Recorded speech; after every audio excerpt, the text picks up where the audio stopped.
आइए अब हम रेखा के झुकाव को समझें। यह है हमारे पास में एक्स अक्ष, ये है वाई अक्ष, जो दोनों एक दूसरे को मूल बिंदु O पर प्रतिच्छेद कर रही है। यह है हमारे पास में कोई रेखा जो कि एक्स अक्ष के साथ धनात्मक दिशा में कोण थीटा बना रही है। तो यहाँ पर हम ये देख रहे हैं कि रेखा का ऊपरी भाग एक्स अक्ष के साथ जो कोण बना रहा है थीटा, उस कोण को हम कहेंगे रेखा का झुकाव। आइए अब हम रेखा के झुकाव को समझने के लिए गतिविधि करें। तो यह है आपके पास एक्स अक्ष और यह है आपके पास वाई अक्ष। दोनों अक्ष एक दूसरे को जिस बिंदु पर प्रतिच्छेद कर रही है उस बिंदु का नाम दे दिया है हमने O। यह है हमारे पास में कोई रेखा जो कि एक्स अक्ष के साथ समपाती है, अर्थात इस स्थिति में रेखा का झुकाव 0 डिग्री है। तो हमने यहाँ लिख दिया है कि झुकाव बराबरी से 0 डिग्री। आइए इसकी हम दूसरी स्थिति को देखें। तो दूसरी स्थिति में हम देख रहे हैं कि रेखा का झुकाव 90 डिग्री से कम है, इसलिए हमने यहाँ लिख दिया है कि झुकाव छोटा है 90 डिग्री से। आइए हम तीसरी स्थिति देखें। तो तीसरी स्थिति में हम देख रहे हैं कि रेखा का झुकाव 90 डिग्री है, या हम यहाँ पर ये कह सकते हैं कि रेखा वाई अक्ष के समानांतर है। तो हम यहाँ लिखेंगे कि झुकाव बराबरी से 90 डिग्री। तो आपको याद रखना है कि जब रेखा का झुकाव 90 डिग्री होगा तो उस स्थिति में रेखा वाई अक्ष के समानांतर होगी। आइए इसके हम अगली स्थिति को देखें। तो इस अगली स्थिति में आप देख रहे हैं कि यह कोण 90 डिग्री से अधिक है। तो हम यहाँ पर कह रहे हैं कि झुकाव बड़ा है 90 डिग्री से। आइए इसके अंतिम स्थिति को देखें। तो अंतिम स्थिति में हम देख रहे हैं कि पुनः हमारी रेखा एक्स अक्ष के संपाती हो गई। झुकाव का मान यहाँ पर 180 डिग्री है। तो इस गतिविधि से हमें ये सीखने को मिला कि झुकाव का मान 0 डिग्री और 180 डिग्री के बीच होता है। यदि हम झुकाव को थीटा कह दें तो हम यहाँ कह सकते हैं कि 0 डिग्री छोटा है बराबर है थीटा के, थीटा छोटा है बराबर है 180 डिग्री के। आइए हम रेखा के झुकाव को समझें। ये हमारे पास में एक्स अक्ष, ये है हमारे पास में वाई अक्ष, और ये रेखा कोई एल है जो कि एक्स अक्ष के साथ धनात्मक दिशा में कोण थीटा बना रही है। तो आइए हम समझें कि रेखा की झुकाव क्या होता है। तो निर्देशांक तल में एक रेखा एक्स अक्ष के साथ दो कोण बनाती है। यहाँ पर हम देख रहे हैं कि ये हमारे पास में एक कोण थीटा और दूसरा कोण है 180 डिग्री माइनस थीटा, जो कि परस्पर संपूरक होते हैं। मान लीजिए रेखा एल एक्स अक्ष के साथ धनात्मक दिशा में कोण थीटा बनाती है, तो जिसे हम रेखा एल का झुकाव कहते हैं, inclination of the line L कहते हैं। और हमें स्पष्ट रूप से दिखाई दे रहा है कि झुकाव का मान 0 डिग्री और 180 डिग्री के बीच होता है। या हम ये कह सकते हैं कि 0 डिग्री छोटा है बराबर है थीटा के, थीटा छोटा है बराबर है 180 डिग्री के। एक्स अक्ष पर संपाती रेखाओं का झुकाव 0 डिग्री होता है। एक ऊर्ध्व रेखा वाई अक्ष के समानांतर या वाई अक्ष पर संपाती होती है, तब रेखाओं का झुकाव 90 डिग्री होता है। आइए अब हम रेखा की ढाल की परिभाषा को जानें। यदि थीटा किसी रेखा एल का झुकाव है तो टेन थीटा को रेखा एल की ढाल कहते हैं, और एक रेखा की ढाल को हम एम से व्यक्त करते हैं। तो आपको यहाँ पर याद रखना है कि झुकाव कोण की इस पज्या को हम रेखा एल की ढाल कहते हैं, जिसे हम एम से व्यक्त करते हैं। इस प्रकार हम लिख सकते हैं एम बराबरी से टेन थीटा, जहाँ थीटा 90 डिग्री के बराबर नहीं है। आपको याद रखना है कि एक्स अक्ष की ढाल 0 होती है, और नंबर 2 पर आपको याद रखना है कि वाई अक्ष की ढाल परिभाषित नहीं है, क्योंकि वाई अक्ष एक्स अक्ष के साथ कोण बनाती है 90 डिग्री का। और जैसा कि आप जानते हैं कि टेन 90 डिग्री का मान अपरिभाषित है, नॉट डिफाइंड है, इसलिए हम कहेंगे कि y अक्ष की ढाल भी परिभाषित नहीं है। आइए अब हम रेखा की ढाल जब उस पर दो बिंदु दिए गए हो को जानने का प्रयास करें। Slope of a line when coordinates of any 2 points on the line are given। ये है हमारे पास में x अक्ष और ये है y अक्ष जो एक दूसरे को मूल बिंदु O पर प्रतिच्छेद कर रही है। इस रेखा को हम कहेंगे नॉन वर्टिकल लाइन, ऊर्ध्वोत्तर रेखा कहेंगे इसे। और यह रेखा एक अक्ष के साथ धनात्मक दिशा में कोण थीटा बना रही है। आइए हम इस रेखा पर दो बिंदु P और Q ले लें, जिनके निर्देशांक क्रमशः x1 y1 और x2 y2 है। तो आइए अब हम P बिंदु और Q बिंदु से x अक्ष पर लंब डालें।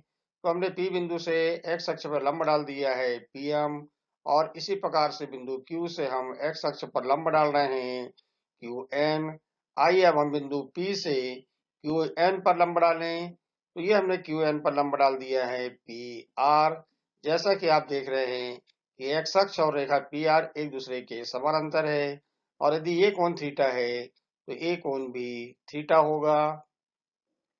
तो ये हमने यहाँ पर कोण थीटा को भी दर्शा दिया।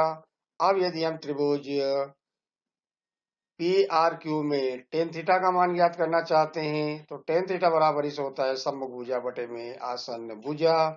तो आइए अब हम यहाँ पर बात कर रहे हैं कब की, जब थीटा हमारा न्यून कोण है। आपको यहाँ पर स्पष्ट रूप से दिखाई दे रहा है कि थीटा भी एक्स अक्ष के साथ बना हुआ कोण है जो कि न्यून कोण है। तो टेन थीटा का मान होगा क्यू आर के बटे में पी आर।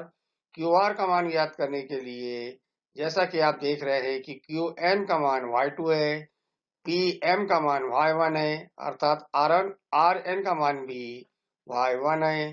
तो यदि हम y2 में से y1 को घटा देंगे तो हमें क्यू आर का मान मिल जाएगा। तो क्यू आर का मान मिल गया हमें y2 minus y1। P R का मान ज्ञात करने के लिए हमें ओ एन का मान चाहिए, उसमें से हम ओ एम के मान को घटा देंगे। तो ओ एन का मान है हमारे पास में x2 और ओ एम का मान है हमारे पास में x1। तो एम एन का मान मिल गया हमें x2 माइनस x1, जो कि पी आर के मान के बराबर है। तो पी आर के स्थान पे हम लिखेंगे x2 माइनस x1। तो टेन थीटा का मान हमें मिल गया y2 माइनस y1 बटे में x2 माइनस x1, जहां हम कहेंगे कि x1 बराबर नहीं है x2 के। तो हमने यहाँ पर ये देखा कि रेखा की ढाल जब उस पर दो बिंदु दिए गए हो और कोण थीटा न्यून कोण है, तो उस स्थिति में रेखा की ढाल का मान होगा y2 माइनस y1 बटे में x2 माइनस x1। आइए अब हम रेखा की ढाल ज्ञात करें जब झुकाव अधिक कोण है, अर्थात थीटा का मान अधिक कोण है। ये है हमारे पास में x अक्ष, ये हो गया हमारे पास में y अक्ष, इसे हम कहेंगे मूल बिंदु। और ये है हमारे पास में एक नॉन वर्टिकल लाइन जो कि x अक्ष के साथ कोण थीटा बना रही है। आइए इस रेखा पर हम दो बिंदु ले लें, बिंदु P और Q। तो बिंदु P के निर्देशांक है x1 y1, बिंदु Q के निर्देशांक है x2 y2। बिंदु Q से हमने रेखा x अक्ष पर लंब डाल दिया QM। इसी प्रकार से बिंदु P से हम x अक्ष पर लंब डाल देंगे PN, और बिंदु P से हम QM पर लंब डालेंगे PR। हमें ये कोण यहाँ पर थीटा दिखाई दे रहा है, तो निश्चित रूप से ये वाला कोण होगा 180 माइनस थीटा। यदि ये कोण 180 माइनस थीटा है तो ये कोण भी 180 डिग्री माइनस थीटा होगा, क्योंकि आरपी और एक्स अक्ष एक दूसरे के समानांतर है। तो ऐसी स्थिति में ये कोण कहलाएंगे यहाँ पर संगत कोण। तो हमने यहाँ पर कोण आर पी क्यू को लिख दिया 180 डिग्री माइनस थीटा। तो जैसा कि आप देख रहे हैं कि थीटा हमारे पास में यहाँ पर अधिक कोण है। तो आइए हम टेन 180 डिग्री माइनस थीटा का मान ज्ञात करें। तो मान होगा इसका माइनस टेन थीटा बराबरी से माइनस क्यू आर के बटे में पी आर, अर्थात सम्मुख भुजा के बटे में संलग्न भुजा। क्यू आर का मान ज्ञात करने के लिए हम क्यू एम के मान में से आर एम के मान को घटाएंगे, या हम कह लें कि क्यू m के मान में से हम p n के मान को घटाएंगे तो q m का मान हमारे पास में y2 है और p n का मान हमारे पास y1 है। तो q r का मान मिल जाएगा हमें y2 minus y1। p r का मान ज्ञात करने के लिए हमें o n के मान में से o m के मान को घटाना है। जैसा कि आप देख रहे हैं कि o n का मान हमारे पास x1 है और o m का मान हमारे पास में x2 है। तो p r का मान मिलेगा हमें x1 माइनस x2। इस माइनस साइन को हटाने के लिए हमने यहाँ पर x1 माइनस x2 के स्थान पर लिख दिया x2 माइनस x1। तो अब यहाँ पर देख रहे हैं कि जब थीटा अधिक कोण है तब भी हमें ढाल का मान मिला y2 माइनस y1 के बटे में x2 माइनस x1। तो इस प्रकार से हम कह सकते हैं कि चाहे कोण न्यून कोण हो चाहे कोण अधिक कोण हो, दोनों ही परिस्थितियों में रेखा की ढाल का मान y2 माइनस y1 बटे में x2 माइनस x1 होता है, जहां पर x1 बराबर नहीं है x2 के। आइए अब हम आज दो रेखाओं के समानांतर होने का प्रतिबंध को जाने। तो मान लीजिए कि ऊर्ध्वाधर रेखाओं L1 और L2 की झुकाव क्रमशः अल्फा और बीटा है। यदि L1 और L2 समानांतर रेखाएं हैं तब उनके झुकाव समान होंगे, अर्थात अल्फा का मान बीटा के बराबर होगा। और हम ये कह सकते हैं कि टेन अल्फा बराबरी से टेन बीटा होगा, इसलिए M1 बराबरी से M2 होगा। आइए हम चित्र में देखें तो यह हमारे पास में x अक्ष, ये है हमारे पास y अक्ष जो दोनों एक दूसरे को मूल बिंदु O पर प्रतिच्छेद कर रही है। यह है हमारे पास एक नॉन वर्टिकल लाइन L1 और जो कि x अक्ष के साथ में धनात्मक दिशा में झुकाव बना रही है अल्फा। और यह है हमारे पास दूसरी नॉन वर्टिकल लाइन जिसको हम L2 कह रहे हैं और इसका झुकाव है बीटा। हम देख रहे हैं कि L1 और L2 समानांतर है, अतः झुकाव समान होंगे। झुकाव समान होंगे तो झुकाव कोण की स्पज्या भी समान होगी, अर्थात दोनों की ढाल समान होगी। तो हमें याद रखना है कि दो रेखाओं के समानांतर होने का प्रतिबंध होगा M1 बराबरी से M2। आइए अब हम दो रेखाओं के लंबवत होने के प्रतिबंध को जाने। तो जैसा कि आप ये देख रहे हैं कि यह हमारे पास में एक नॉन वर्टिकल लाइन L1 जो कि x अक्ष के साथ में धनात्मक दिशा में झुकाव बना रही है अल्फा, और यह है हमारे पास में दूसरी नॉन वर्टिकल लाइन L2 जिसका झुकाव है बीटा। और चूंकि L1 और L2 के बीच का कोण 90 डिग्री है तो ये कोण भी 90 डिग्री होगा और ये कोण भी 90 डिग्री होगा। तो आइए अब हम यहाँ पर लंबवत होने के प्रतिबंध को जाने। तो दो रेखाओं के परस्पर लंब होने का प्रतिबंध, मान लीजिए कि ऊर्ध्वाधर रेखाओं L1 और L2 की झुकाव क्रमशः अल्फा और बीटा है। यदि रेखाएं L1 और L2 परस्पर लंब है तो हम ये कह सकते हैं कि बीटा का मान अल्फा धन 90 डिग्री के बराबर होगा, क्योंकि किसी त्रिभुज में बहिष्कोण की माप दूरस्थ के दो अंतःकोणों के योग के बराबर होती है। आइए हम इसको आगे सरल करें। तो टेन बीटा बराबरी से टेन अल्फा प्लस 90 डिग्री, यदि इसको हम आगे सरल करेंगे तो हमें मिलेगा M1 गुना M2 बराबरी से -1। इसका अर्थ ये हुआ कि दोनों रेखाओं के परस्पर लंब होने का प्रतिबंध होगा कि दोनों की ढाल का गुणनफल -1 के बराबर होगा।